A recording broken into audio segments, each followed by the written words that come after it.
ostukurvi nupukese või komponendi lisamine.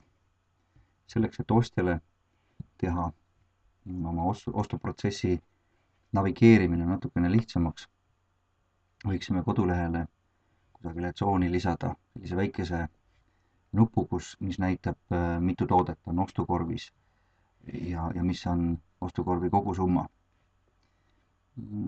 Seda komponenti on võimalik lisada ükskõik millisesse tsooni, aga näiteks me soovime antud kavandi puhul lisada siia lisaväärg 1 siia vasaku menüü peale. Võtame selle tsooni muutmise. Läheme siia lehele, teeme natukese reavahetust õhku ka juurde ja valime šablooni editorist. Teeme šabloonid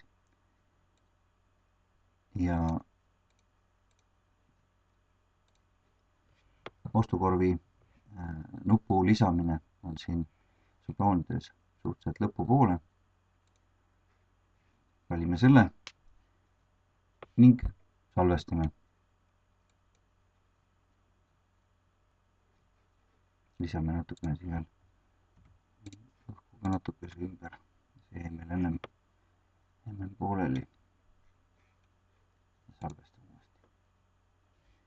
Ja nüüd on näha, et siin vasakul pool tsoonis on ilusasti jooksvalt silme ees kogu aeg ostukorvi sisu, mitu toodet seal on ja mis on ostukorvi kogusumma.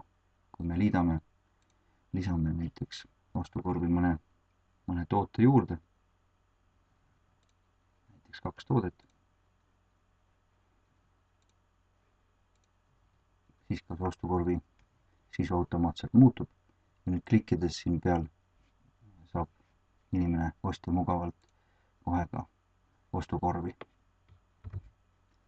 Erilahendusega kujunduste puhul on võimalik seda ostukorvi nupukest ka eraldi lasta disainida täpselt selliseks, nagu kliendil soov on.